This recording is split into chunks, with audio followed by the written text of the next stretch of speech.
4 days. That's the gap between Rodri lifting the World Cup as the best player at the tournament and the news that he's going under the knife again. On Sunday, the 19th of July, Rodri captained Spain to a World Cup, won the Golden Ball as the tournament's outstanding player, and started all 8 matches of a campaign in which Spain conceded a single goal. He was, by any measure, the best midfielder on the planet. This week, Manchester City confirmed he's set for back surgery, and depending on which report you read, he's either having a minor procedure or facing an absence nobody can put a number on. This is the story of why that second possibility should terrify Manchester City. Because this isn't just an injury.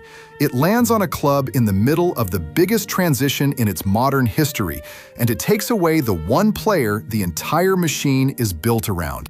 First, what we actually know and what we don't. Let's separate the reporting from the noise, because there's a real contradiction sitting in the middle of this story. The news broke through The Athletic from Sam Lee and Guillermo Rai, 2 of the most reliable City reporters in the business. Their line? Rodri will undergo surgery on a back injury, and there is no established timeline for his return. No weeks, no months, nothing. Sky Sports News framed it differently, describing it as minor back surgery, with the concern being whether he's fit for the start of the Premier League season. Both things can be true. A procedure can be medically minor and still leave a recovery window nobody wants to commit to publicly. But you should notice the gap, because that gap is the whole story. When a club can tell you the surgery is small, but can't tell you when the player is back, that's not reassurance. That's uncertainty with a nice word attached. Here's what's concrete. City opened their Premier League campaign at home to Bournemouth on the 23rd of August. Rodri was already expected to miss the Community Shield against Arsenal because of his World Cup commitments. Now the opener is in doubt, and behind it sits a run of fixtures: Crystal Palace away, Coventry at home, Manchester United away, Sunderland at home, before the September international break. That's potentially the first 5 weeks of a season without your best player. And that's the optimistic reading. Now the part the headlines are burying, and it's the reason this matters so much more than a normal injury. Pep Guardiola is gone. After 10 years, the most successful manager in Manchester City's history stepped down at the end of last season. On the 29th of June, City appointed Enzo Maresca as his replacement. Think about the job Maresca has just walked into. He's 46. He's replacing a man who redefined the club and, arguably, English football. He's inherited a squad in the middle of a heavy rebuild. Bernardo Silva has gone. John Stones has gone. And from the treble-winning squad Maresca himself worked with as Guardiola's assistant, only a handful remain. Ruben Diaz, Nathan Ake, Rico Lewis, Phil Foden, Erling Haaland, and Rodri. Maresca isn't a random appointment. He knows this building. He coached City's development squad, then sat beside Guardiola as an assistant during the treble season, then won a Conference League and a Club World Cup at Chelsea. He's qualified. But a first season replacing a decade-long dynasty is the hardest job in the sport, and the margin for error is nothing. And now, before he has taken charge of a single competitive league match, he's lost the player his entire system would have been organized around. That's the story. Not City lose a midfielder. A new manager in the most scrutinized job in England, starting his era without the foundation. So why is Rodri the one player City can't lose? Here's the thing people outside football get wrong. Haaland scores the goals, so Haaland looks like the most valuable player. He is extraordinary, and City would be far worse without him. But strikers are, in a strange way, more replaceable than a certain kind of midfielder, because you can build a team to create chances for a different striker. You cannot easily build a team to replace the man who makes the whole structure work. Rodri is a holding midfielder, and specifically the kind that City's football is impossible without. He sits in front of the defense and does 3 jobs simultaneously. He's the outlet, the man who takes the ball under pressure and never loses it, which is what lets a possession team actually possess the ball. He's the shield, The one who reads danger and kills counterattacks before they start, which is what lets fullbacks push high. And he's the tempo, the player who decides when the team goes slow and when it goes fast. Take him out and it isn't one hole, it's three. The defense gets exposed because the counterattack screen is gone. The buildup gets nervous because the safe pass isn't there. And the rhythm disappears, so the team looks busy without ever looking dangerous. That's why he won the Ballon d'Or in 2024. Not for goals, for being the single most important structural player in the world. And we don't have to theorize about what happens without him. We've already seen it. In September 2024, Rodri ruptured the anterior cruciate ligament in his right knee against Arsenal. He missed virtually the entire season. What followed was the collapse of the aura. City went through a stretch that autumn where they failed to win 6 consecutive games in all competitions, a run that would have been unthinkable for that team a year earlier. And the pattern held up statistically. At the time of that injury, City had lost around 11% of their matches with Rodri in the side since he joined in 2019, and roughly 24% of the matches he missed. More than double the loss rate without him. Guardiola's own assessment at the time was blunt. He said that when a team doesn't play with the best midfielder in the world for a long time, it's a big blow, and that Rodri was, in his word, irreplaceable. That was Guardiola, with a decade of authority and a squad he'd built himself, admitting he had no like-for-like solution. Maresca is now facing the same problem in Week 1, with a squad he hasn't finished shaping. Now zoom out, because this doesn't just affect Manchester City. For most of the last decade, the Premier League title race has had a built-in assumption. City are the baseline, and everyone else is trying to reach them. That assumption survived managerial changes, squad turnover, and every "this is the year someone stops them" prediction, because the machine kept running.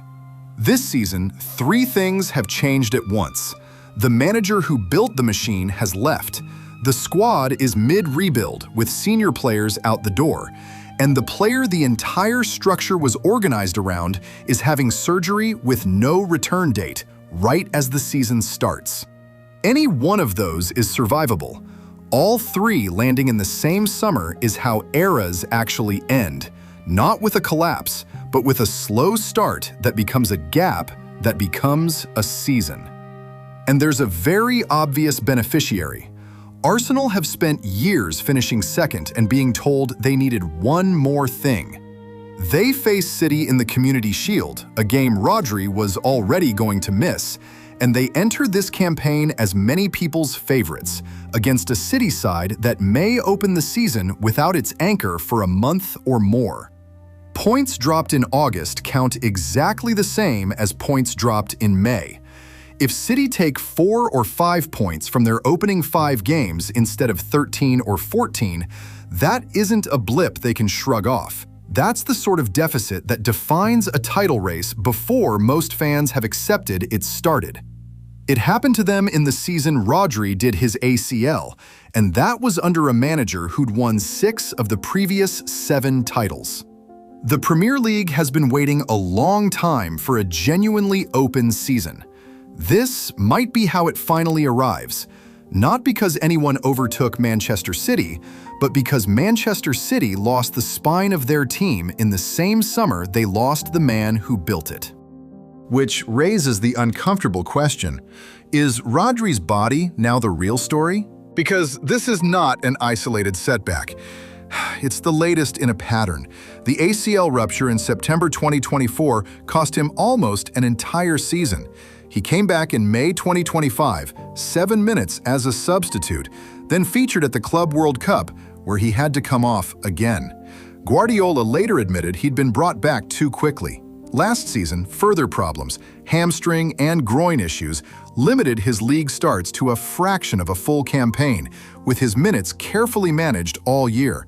Then he played a full World Cup, 8 matches, all of them started, deep into extra time in a final. And days after it ended, he needs a back operation. Nobody is saying the World Cup caused it, But a player who has spent 2 years managing his body just completed the most demanding month available in the sport and immediately required surgery. At 30, with that history, the question stops being when is he back and starts being how many minutes can this player be relied on for ever again? That's a brutal thing to say about a man who just won the Golden Ball.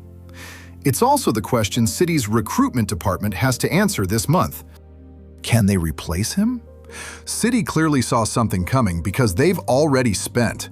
Elliot Anderson arrived from Nottingham Forest this summer for a reported £116 million, a fee that tells you exactly how seriously the club took the risk of building a midfield around a player with Rodri's medical record. Anderson is a genuinely excellent footballer. He is not, and shouldn't be expected to be, a copy of Rodri. Very few players in world football are. Nobody steps into that role and does all 3 jobs at that level immediately. The realistic answer is that City don't replace Rodri with a player, they replace him with a structure, a different midfield shape that shares his responsibilities between 2 or 3 players and asks the defense to sit slightly differently. That is a legitimate solution. It's also a solution that takes time to coach, and Maresca doesn't have time. He has a Premier League opener in a matter of weeks and an Arsenal side that the entire country expects to challenge for the title. There's a squad question sitting underneath it too. Mateo Kovacic and Nico Gonzalez have both been linked with exits following Bernardo Silva's departure. If City sell midfielders while their anchor is in surgery with no return date, that's a gamble. Expect the transfer window to get interesting. And then there's the subplot that makes all of this genuinely combustible. Rodri has 1 year left on his Manchester City contract. Extension talks have been at a stalemate. He has been persistently linked with Real Madrid, and reports since the World Cup suggest interest on both sides has grown after he captained Spain to the title. A 30-year-old entering the final year of his deal, coming off a golden ball, and now heading for surgery. That combination puts City in a genuinely difficult position. Sign him to a long, expensive extension, and you're betting big money on a body that has broken down repeatedly for 2 years. Let the contract run down, and you risk losing the most important player in your team for nothing next summer. Sell him now, and you gut your own midfield in your new manager's first season. There is no clean option. That's what makes this bigger than an injury update. So here's where Manchester City actually stand. Their best player just won the World Cup and is now heading for surgery with no confirmed return date. Their manager of 10 years has left. Their new manager hasn't taken charge of a competitive league match. Their squad is mid-rebuild, their anchor has a year left on his deal, and Real Madrid are circling.